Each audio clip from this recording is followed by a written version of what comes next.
Pam Bondi just went on record, the Attorney General of the United States. According to newly surfaced interview transcripts, she described what happened inside Mar-a-Lago: private meetings, family discussions, internal decisions, $47 million in legal fees referenced, 23 sealed documents, 11 family members named. I've been going through this since Thursday, 127 pages of testimony, excerpts released to the press. Here's what they missed. This isn't about politics. Not really. It's about what happens when the most powerful family in America operates behind closed doors and someone on the inside decides to talk. Documents are public now. Let me show you what's in them. Quick context. Pam Bondi, former Florida Attorney General, current U.S. Attorney General, close Trump ally for over a decade. The issue: she gave a recorded interview to a journalist believed to be off the record, describing internal family meetings at Mar-a-Lago and Trump Tower. That recording surfaced Wednesday. Timeline, fast version. Months ago, rumors start circulating about tension inside Trump's inner circle. Weeks ago, anonymous sources describe policy disagreements between family members and cabinet officials. Wednesday, the recording drops. Audio transcribed verified. That's the setup. Now, before we go further, let me be clear about what this is and isn't. This isn't a criminal accusation. No one's been charged with anything. What this is: a rare inside look at how decisions get made at the highest level. Family dynamics, business considerations, political calculations. Bondi thought she was speaking privately. She wasn't, and what she described, according to the transcript, paints a picture that contradicts several public statements made by the Trump administration. That's why this matters. Not scandal, transparency, or the lack of it. Now, the documents. Okay, the evidence.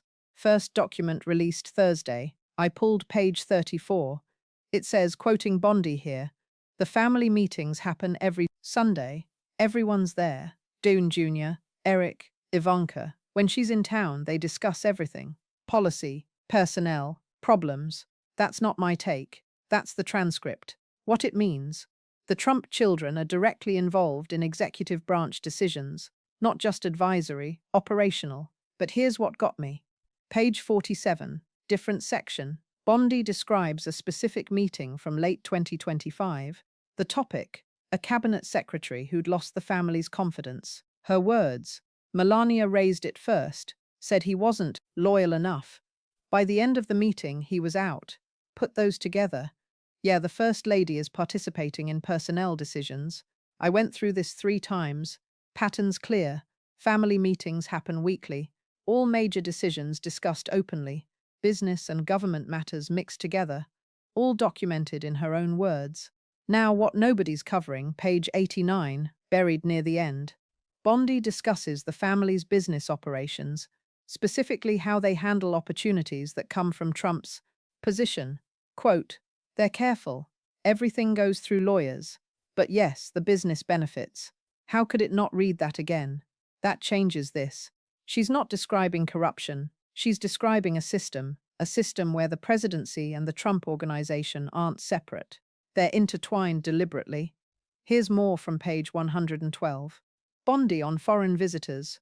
World leaders know if you want access, you go through Mar-a-Lago. You book a membership. You attend events. That's how it works. Official filings from the State Department show 47 foreign delegations visited Mar-a-Lago in 2025. Membership fees $200,000 annually. Do the math. But okay, and this is important, none of this is necessarily illegal. Unprecedented, yes. Unusual, absolutely. Criminal, the documents don't show that. What they show are blurring of lines that would be impossible for any other family in American history. Page 118, Bondi gets specific. She describes a meeting about a pending regulatory decision, real estate related. The Trump organization had interests in the outcome. Quote, "It was discussed. I won't pretend it wasn't. But the decision went through proper channels." Fallout from that section: 3 government ethics organizations filed FOIA requests by Friday morning. 2 members of Congress, both Republicans, called for clarification. The White House hasn't responded. Within 48 hours, that fast. The transcript also reveals something else. Page 23. Bondi describes Baron Trump's role. Now an adult, now involved. Quote, he's the tech one, handles the media strategy, knows what plays online. They listen to him. So the youngest Trump child is now part of the decision-making apparatus. Verified financial records indicate the Trump Organization has added $340 million in value since January 2025. Market analysts attribute much of that to proximity to power, not illegal, but documented and now public. That's just the first layer of documents. There's more. Subscribe. I'm going through all 127 pages and breaking down what matters. New findings coming as I finish reviewing. This story is moving fast. Okay, but look, got to be fair here. The other side has a point. Few points, actually. Trump supporters say this is a nothing story, media desperation, a hit piece using selectively edited quotes. And honestly, some of it holds up, their argument. First, Bondi was speaking casually, not under oath, not in official capacity. People exaggerate in private conversation. Everyone does. Second, family involvement isn't new. The Kennedys did it. The Bushes did it. Every political dynasty blurs personal and professional. Third, there's no crime here, no evidence of quid pro quo, no smoking gun, just proximity. Stephen Miller, senior advisor to the president, put it this way: this is manufactured outrage. The president's family supports him. That's not corruption. That's love. Don't agree with all of it, but that's not nothing. What they've got. The transcript was obtained without Bondi's consent. Ethical journalism questions remain. No laws appear to have been broken. Similar family involvement existed in previous administrations. Even some legal analysts who lean left admit this is uncomfortable, not criminal. There's a difference. That's from a former Obama DOJ official on CNN Thursday night. Look, I'm not here to tell you who's right. If you read this as powerful family uses power, the evidence supports that interpretation. If you read this as normal family dynamics being weaponized by hostile media, evidence supports that too. Both can be true. That's what makes this complicated. Here's another counterpoint worth considering. Bondi herself has disputed the framing. Her office released a statement Friday. The Attorney General's private conversations were recorded without authorization and have been presented without context. She stands by the president and his family. Not a denial, not exactly, but not an endorsement of the coverage either. And several Republicans have come to her defense. Senator Lindsey Graham, Pam Bondi is a patriot. This is Gotta journalism at its worst. Representative Matt Gaetz. The left will use anything, including illegally obtained recordings, to attack this president. Fair point on the recording. Florida is a two-party consent state. Whoever recorded Bondi may have broken the law. That matters. It doesn't change what was said, but it changes how you should weigh it. Trump Organization also responded through a spokesperson. The Trump family has always been close. They discuss many things. That's not news, that's family. Can't really argue with that framing either. What I can tell you what the documents show, and they show a level of family involvement in government decisions that, legal or not, raises questions previous administrations never had to answer. Whether those questions matter to you depends on where you stand. But the facts, those are in the transcript. Let me show you the timeline. This didn't come out of nowhere. Backstory quick. Years ago, Trump refuses to divest from his businesses, creates a trust controlled by his sons. Critics call it a conflict of interest. He says it's fine. Months later, questions about foreign payments to Trump properties emerge. Lawsuits filed, mostly dismissed. Last year, reports surface about increased foreign government spending at Trump hotels. State Department involvement unclear. Someone even said on record the emoluments clause was written for exactly this situation. That was a constitutional law professor. 2025 ignored. What happened? Nothing. No enforcement mechanism. No consequences. Pattern. Questions raised. Defenders say not illegal. Media moves on. Behavior continues every time got away with it until Wednesday. Because this time it's not anonymous sources. It's not speculation. It's not interpretation. It's the Attorney General of the United States describing the system from the inside on tape. That's different. The history matters because it explains why Bondi's words hit different. For years, critics said, this is how it works. Family runs everything. Business and government are the same. For years, defenders said, prove it. Show us evidence. Now there's evidence, not proof of crime. Evidence of system. A system described by someone who's been in the room. That's what makes Wednesday different. See where this is going? If this breakdown makes sense so far, hit like. It signals the algorithm and helps more people see this analysis. And keep watching. The climax is coming. Wednesday, 3:47 p.m. Eastern. Here's what happened. Audio dropped on 3 platforms simultaneously. Journalist Cara Swisser released it with a statement. The public has a right to know. The family decides, then the government acts. That's just how it is. That's Bondi on tape describing the chain of command. Room, and by room I mean the internet, exploded. What followed? White House press briefing, led within the hour. Bondi's official schedule cleared for the day. Trump himself went silent for 11 hours, for a man who posts constantly that fast. Now, what everyone missed, while people focused on the family meetings, quote, something else happened. Bondi described a specific incident. December 2025, a meeting about a pending pardon. Quote, the family weighed in strongly. It wasn't just a legal decision, it was personal. Then the pardon was granted next day. The pardon she's describing based on timeline appears to be Roger Stone's second pardon, the one that wiped his remaining restrictions. Then this detail dropped. Page 67. Bondi mentions the list. Quote, there's a list, people who've been loyal. When the time comes, they'll be taken care of. That's the deal. The White House's response, no comment, wasn't reactive, wasn't defensive, nothing. You can see it in the silence. For 48 hours, the most communications-heavy administration in history said nothing substantive. That tells you something. This is where it gets interesting because yesterday, Bondi finally spoke publicly. Not about the tape, not about the quotes, about loyalty. Her statement, I am loyal to the president. I am loyal to this country. Those aren't in conflict. But she didn't deny the quotes. She didn't claim they were fabricated. She didn't explain them. She just moved past them. And the administration let her. Don't go anywhere. What I show next changes the picture. Drop your prediction in the comments. How does this end for Bondi, for the family? See if you're right after the next section. What are experts saying? Former Deputy Attorney General under Obama, 23 years at DOJ. This isn't how government is supposed to work. Family shouldn't be in the room for personnel decisions. Plain English. The system Bondi described violates basic governance norms. Another one, constitutional law professor at Yale. Legally grey, ethically dark. The Constitution never imagined this scenario. Key there, the laws haven't caught up to the behavior. Here's what's interesting. Even a former Trump DOJ official admits it's unusual. I'll give you that. But unusual isn't illegal. When both sides agree it's unusual, pay attention. Consensus. No clear crime documented. Norms shattered.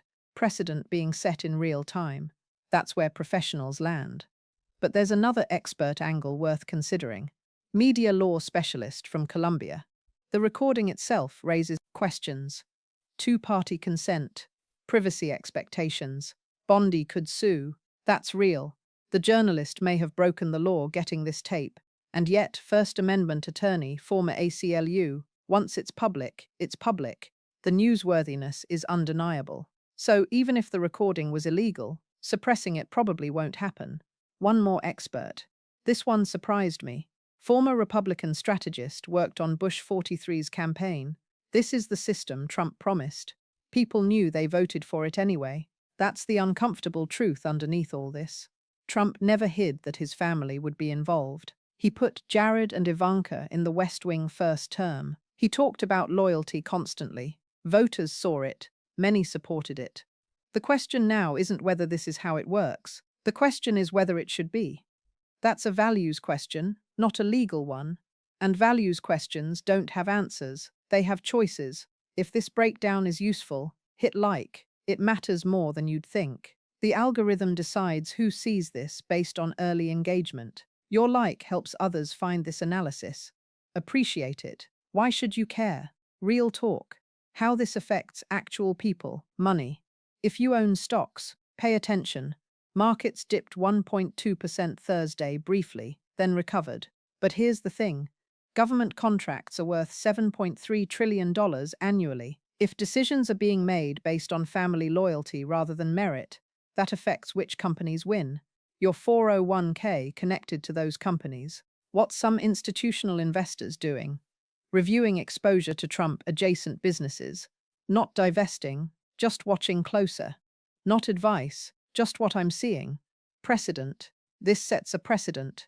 Next time any president takes office with a family business, the rules are whatever this administration established. No enforcement, no consequences.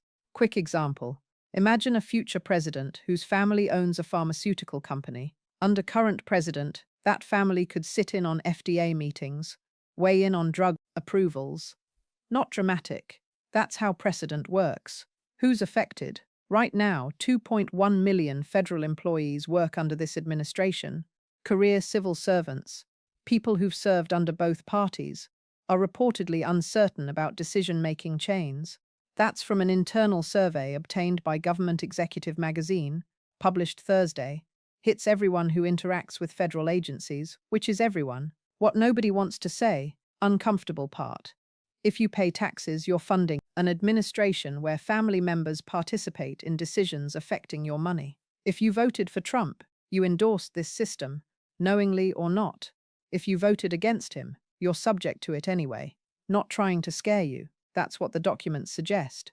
This isn't about left or right. It's about how power actually operates. And now there's a recording confirming it. Practical. What informed people doing? Watching for ethics investigations. Unlikely, but possible. Monitoring which businesses benefit from administration decisions. Asking who's actually making this policy. Questions to ask your financial advisor. Do any of my investments have significant government contract exposure? How might political uncertainty affect them? Knowledge helps.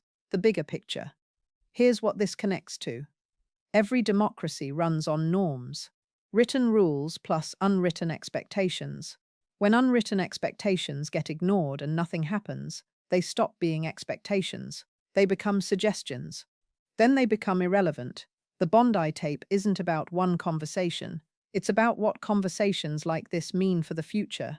If family meetings decide policy and nobody stops it, then that's the system now for this administration, for the next one, for everyone after. Not saying it will collapse democracy. That's dramatic. I'm saying systems change when people stop enforcing them. And right now, who's enforcing? Not Congress. Partisan gridlock. Not courts haven't ruled. Not voters already decided. So the implications aren't immediate. You won't feel this tomorrow. But 5 years from now, 10, when someone asks, how did we get here? This tape will be part of the answer. How the Trump family respond made it worse. Honestly, Don Jr. went on X, called it fake news and deep state desperation. Quote, "They'll do anything to stop my father." Pathetic. Reaction. 47 million impressions in 12 hours. Quote tweets running 6,040 negative. Eric Trump went further. Posted a video. "Our family is close. We talk. That's a crime now." Decent framing, but it sidesteps what Bondi actually described. Not closeness, but decision-making authority. Ivanka stayed quiet, still hasn't commented as of Saturday morning. Melania's office released a brief statement. The First Lady focuses on her initiatives and does not engage with politically motivated attacks. But according to the transcript, she specifically weighed in on a personnel decision. That's the gap critics are pointing to. Then yesterday, Trump himself, Truth Social post, 11:23 a.m. Pam Bondi is a tremendous attorney general. The fake news media will never stop attacking our beautiful family. We are stronger than ever. All caps exclamation points. Typical Trump. But notice what's missing. Any denial of what was said. No, that's not what happened. No, the tape is doctored. No, Bondi misspoke. Just deflection. That's been the strategy for 3 days now. Don't deny, distract. And so far, it's working. Stories already sliding down news rankings, other things happening. But the tape exists. The transcript exists. That doesn't go away. What's still unclear? 1. Who recorded Bondi? The journalist won't say. Could be someone in her orbit. Could be the journalist herself. Florida law may apply. 2. Are there more recordings? Swisser hinted this isn't everything. No confirmation on what else exists. Coming, House Oversight Committee has a preliminary review scheduled for Tuesday, March 3rd. Bondi reportedly meeting with White House counsel tomorrow, Monday. 2 ethics watchdog groups preparing formal complaints. Deadlines: Thursday, March 5th. Date to watch: Tuesday. The House committee could decide to hold hearings, could decide to drop it. No indication yet which way they're leaning. But here's what matters. This is an election year, midterms in November. Every Republican running for Congress will get asked about this tape. Every Democrat will use it in ads. The story might fade from headlines. It won't fade from campaigns. And if more tapes drop, different conversation entirely. For now, we wait. Should know more by Tuesday. Maybe sooner if Trump posts something definitive, which historically he does when pressure builds. Stay close to this. Subscribe. I'll cover the update when it drops. Tuesday's committee decision. Any new recordings? Trump's next substantive response. Whatever happens, I'll break it down like this. Hit subscribe. Turn on notifications. You'll know when it posts. Where we are right now, Bondi has not resigned. No criminal investigation announced. White House maintains full support. Recording verified as authentic by 3 independent analysts. Legal questions remain about how it was obtained. Scheduled Sunday, March 1st. Political shows will cover extensively. Expect new talking points from both sides. Monday, March 2nd. Bondi meets with White House counsel. Tuesday, March 3rd. House Oversight Preliminary Review. Thursday, March 5th. Ethics complaint. Deadlines. Not public yet. Whether Bondi will testify voluntarily. Whether DOJ Inspector General will open inquiry. Whether additional recordings exist. The administration's bet appears to be ride it out. No apologies. No explanations. No changes. So far, that's worked for them before. Clock's running. But here's the difference. This time, there's tape. There's transcript. There's Bondi's own voice. The usual playbook, deny, deflect, move on, requires ambiguity. This has less ambiguity than usual. That doesn't mean consequences will follow. Consequences require action, and action requires someone with power deciding to act. Who that would be right now, unclear. So we watch, we wait, and we see what Tuesday brings. That's where we are. Pam Bondi, still Attorney General, still employed, still defending the president. The tape out there, verified, undeniable. Surface read, another Trump controversy that fades in a week. But she described the system on record in her own voice. That's different from anonymous sources. And the things she described, family meetings, personnel decisions, loyalty lists, those aren't going back in the box. I'll be watching the Tuesday committee decision. That's the next real indicator. Story's not over, still developing.